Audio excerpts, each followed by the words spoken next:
Great Burgundy smells like, if you'll excuse me, shit. Now you're saying to yourself, why would I want to put in my mouth something that smells like shit? And if Burgundy smells like shit, then Sauvignon Blanc smells like cat's pee.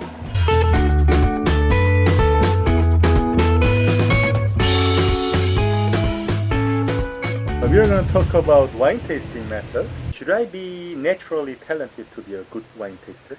To be a good wine taster, I would argue, you do not need to be naturally talented. You need to be healthy.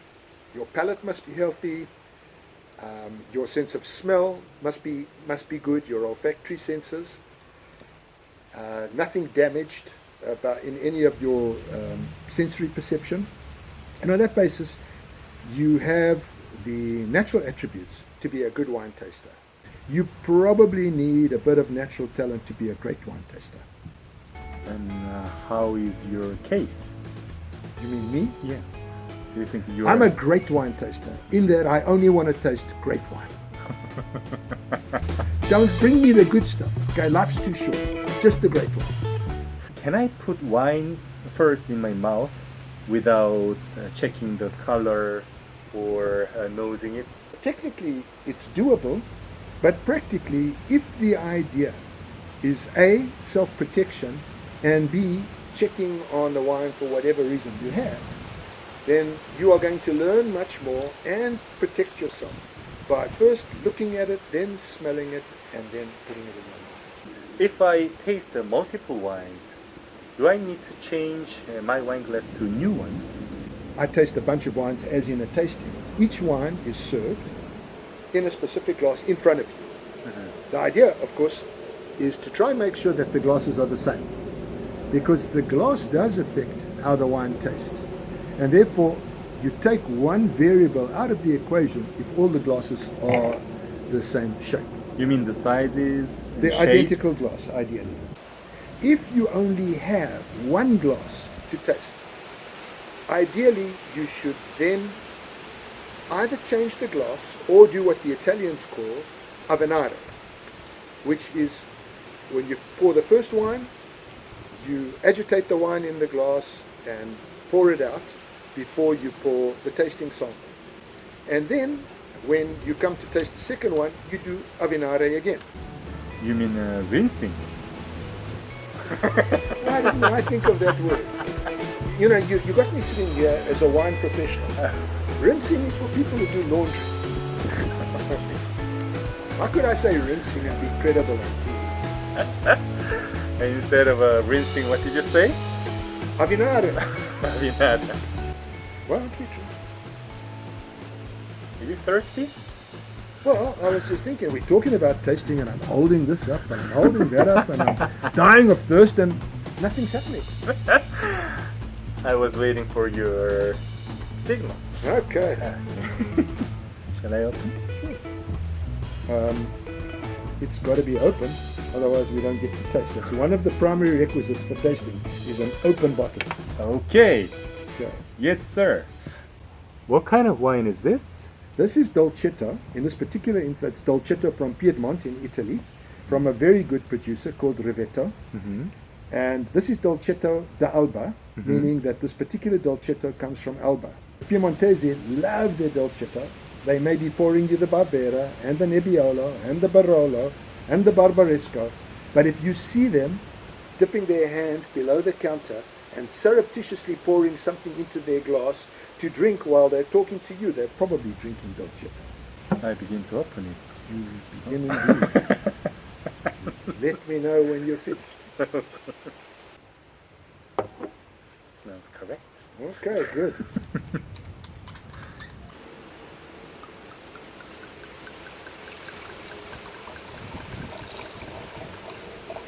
In this instance, you don't have to pour a small sample because I'm not buying the wine for the table and then just making sure it's okay and then everybody gets served. You can give me a full portion here because I'm going to be evaluating the wine, and the same for yourself. You don't have to wait for me because we're both going to taste this together. So I want some tip for the service. Oh, you want a tip for the service? I don't like to tip for service. No? No.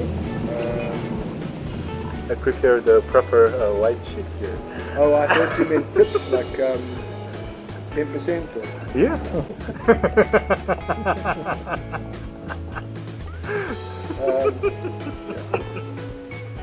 So we'll taste this. What I could use is a spit bucket.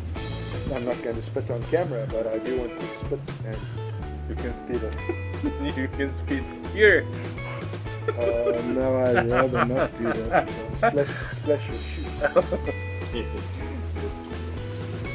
So this is proper silver spit bucket. Yeah? Okay. Even that having been said, I'm not going to spit on camera. Okay. All right. We taste, right? Yep. Okay. You show me and I follow you. All right. So the idea, first of all, is you're going to look at the wine. You want to look at the wine through the glass over a white background. You look at it and you can see the color. As a wine goes, a red wine goes from youth to maturity, it tends to go from a deep red, crimson, vermilion, and the color starts to become less, particularly when you go out to the rim, the meniscus. And as the wine becomes mature, it takes on a brick color at the rim, starts to develop some more earth tones, and then typically when the wine goes over the hill, then it becomes brown. And in fact, one of the words that tasters use for a wine that's too old is that it's brown. So now looking at this, I can tell you that the wine looks in condition, it's bright, it's ruby garnet in color, and it's starting to develop a tall red, brick red at the rim, which tells me that the wine is probably mature or at maturity or getting close to it. So I've had a look at that, it looks fine. Now I bring it to the nose. Okay. It's a healthy smell, there's nothing off on the aromas here. But the aromas are attenuating now. The upfront fruit that one would have expected on this wine in 2009 or 2010 when this wine was released are now tapering off and melding into tertiary characteristics. I'm pretty sure many people will watch this video and they will learn how to taste. And could you talk about some easy pointers to be to smell it better? When you say that, you mean... For example, when I learned about wine at the first time in Germany, and the teacher, when he nosed it, he said, it's a mushroomy, it smells like in the cellar, my deep cellar, but I didn't get it at all. Right. So one has to be careful of that. It's one of the issues with tasting wine. Well, there's many of them. One of them is the people that are tasting the wine, particularly when they're in front of camera, very often feel the need to wax poetical, to break into serious prose about the attributes of the wine. Sometimes those are hard to understand, even for people who have tasted the wine, and sometimes, to be quite frank, they are like flights of fancy. Just statements that would be very difficult for other tasters to see. But there are some classic characteristics.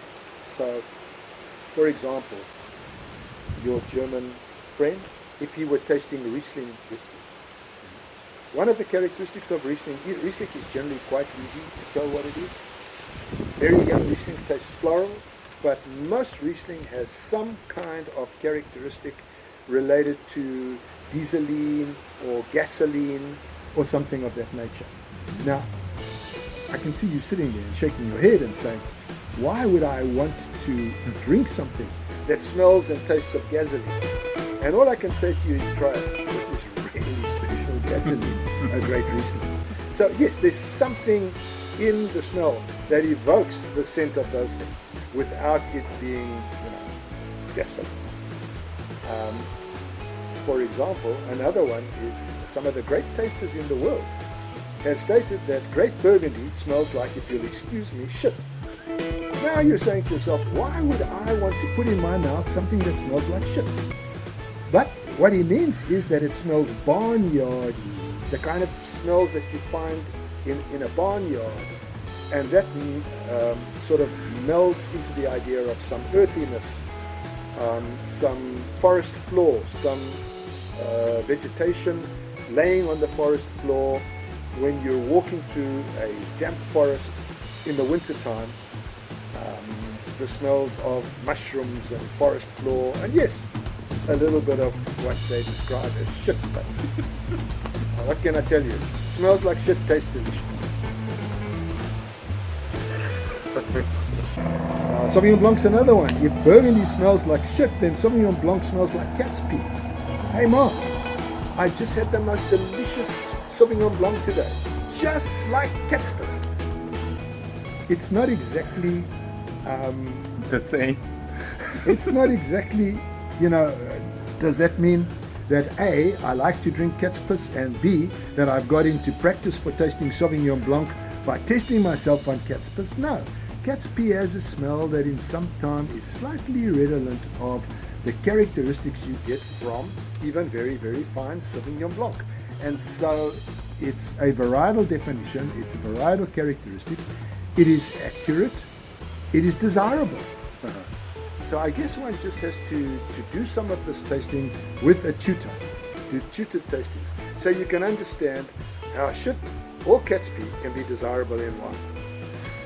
And we often hear New Zealand Sauvignon Blanc is one of the best. And I think it smells like a cat's pee grass. So the classic descriptor, now I heard it the other day, for New Zealand Sauvignon Blanc is like a cat pissed on a gooseberry bush. For sure, New Zealand Sauvignon Blanc is one of the best.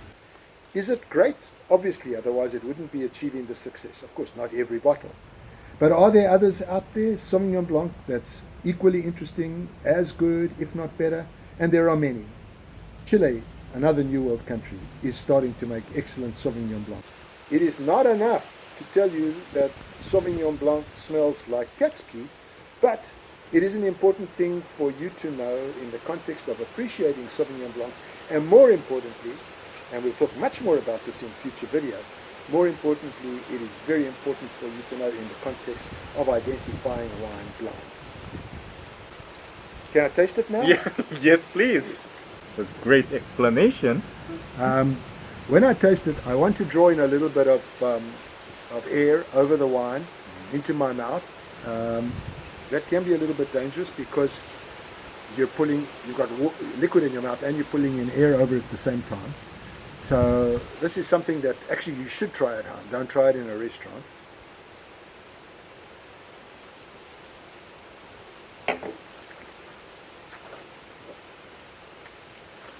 This is a wine, still in excellent condition. It has high acidity still, and it's not a very tannic wine in this particular case. I mean, there's ample tannin here. It might last a little, but it's not going to improve further, and a good wine for food. So when we shut off the cameras in a few minutes, Jay and I will go and get ourselves some salami and finish the bottle. I don't have any salami here. Maybe Patrick does.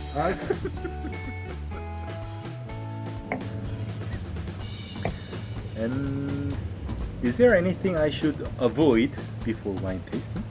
Avoid standing in front of a bus or a car. That will spoil your whole day. That's not what you meant. No, not really. I see, okay. Yes. Stay away from very sweet things. Stay away from eggs. Even though wine goes quite well with eggs, eggs does impact the palate somewhat. And even again, stay away from chocolate. Even chocolate, though, is supposedly goes well with certain wines, say particularly port. But stay away from those things. Anything that would mask your palate's ability to taste. Generally speaking, it's probably not good to have eaten strong foods just before tasting. And it's one of the reasons why tasters use plain crackers between wines. to cleanse the palate, water and plain crackers, to cleanse the palate and render the palate neutral before tasting different kinds of wines.